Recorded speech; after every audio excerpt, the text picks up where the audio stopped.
more film I shoot, the more of these things I manage to collect.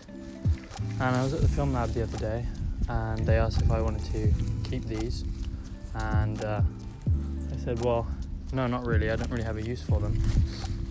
And they said, yeah, neither do we, we've got loads. So I was thinking, why do we even get these things? Well, we still use old film cameras, which prevents a lot of e-waste from electronics.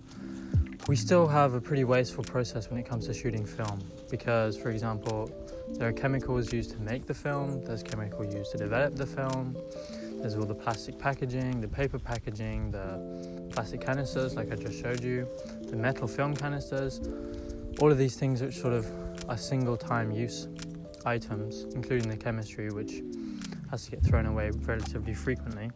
All of this just to get one strip of negatives is quite wasteful if you ask me. So I think we should proactively try and help save the environment, or at least decrease our impact on the environment when we shoot film. And as an industry that's threatened by the survival of only a few companies and various small ones, I don't think the reason why we should stop having to shoot film is because of environmental impact. While researching, I didn't find very much information about what these things are specifically for.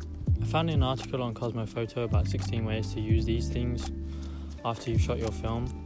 And they weren't really specifically real reasons, they were sort of gimmicks, like a cat toy. I don't have a cat, so that doesn't really apply to me.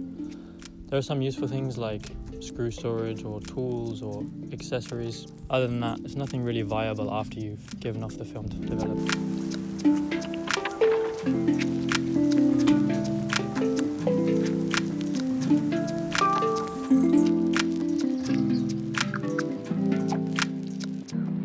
So I've noticed that companies like Ilford use black light type canisters like these ones, whereas Kodak uses new like translucent kind of ones. So I realized that it doesn't really have anything to do with protecting the film itself from light. The reason for the canisters is so that the film is protected before and after shooting the film, which is different than medium format because medium format roll film has plastic wrapping around it while it's new, and then you open it up, and then after that you only have the backing paper that surrounds the film itself to keep it from being exposed or getting wet or anything like that. But I also learned it hasn't always been like this because on a Photrio forum I found people discussing exactly this topic of why they exist, these canisters, and I realized that they used to make them just like medium format rolls with the plastic paper that you'd open up. Sometimes in the Soviet Union the film wasn't even in a canister, so you'd open the plastic and then you'd have the roll of film which you'd have to load in the dark. And Kodak used to deliver their film canisters as metal canisters. You can still buy them today, they're quite expensive because they're vintage, but they still exist. Nowadays there's a company called Street Pan which makes paper canisters for their film, which is interesting. I think that's quite an interesting topic because I don't know if it protects as well as plastic, but it also removes the need for plastic. On the forum it was also being discussed that maybe the film canisters protect the film from condensation when they're in the fridge or in the freezer. However, when you squeeze these, they move in and out, meaning that the air can move, meaning that it doesn't protect them from air and also then therefore not condensation. The main conclusion from the forum seemed to be that the film canisters protected the film after being shot, specifically the fact that the value of the film roll is significantly higher after you've got photos on it to the person who shot the film, and therefore it's more likely you want to protect it afterwards. Getting dirt in the felt can cause film to scratch when you pull it out for development, and also water and things like that can get through the felt. However, does this warrant so much plastic waste just to protect the film potentially from things that might happen if you don't store them correctly after shooting them? I mean, things like Ziploc bags exist, and Japan Camera Hunter has the film canisters for the film tray for multiple canisters.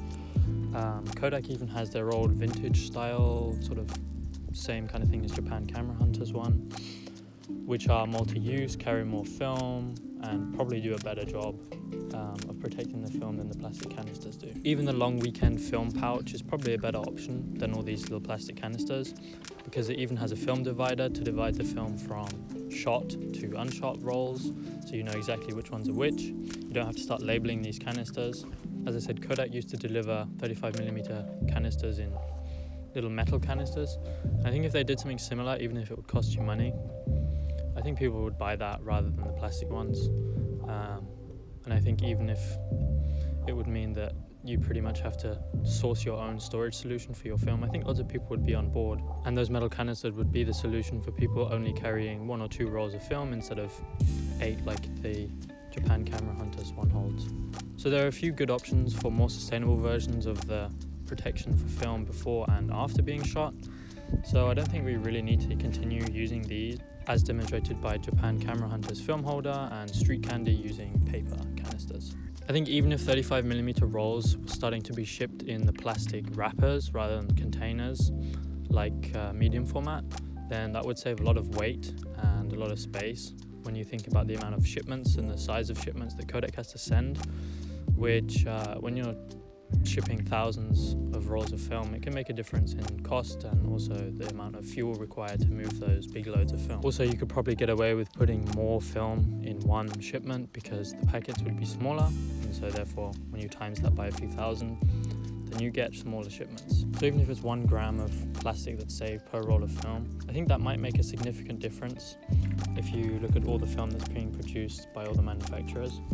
And if Kodak can cut costs on producing film by not changing the quality of their film itself, then maybe we can keep the film we love and get the film to stay the same price for a little bit longer. There's no doubt that this solution isn't perfect, especially because some people swear by these, some people hate them. But at the end of the day, if we can get discussions like this going, then maybe we can make Kodak make some changes.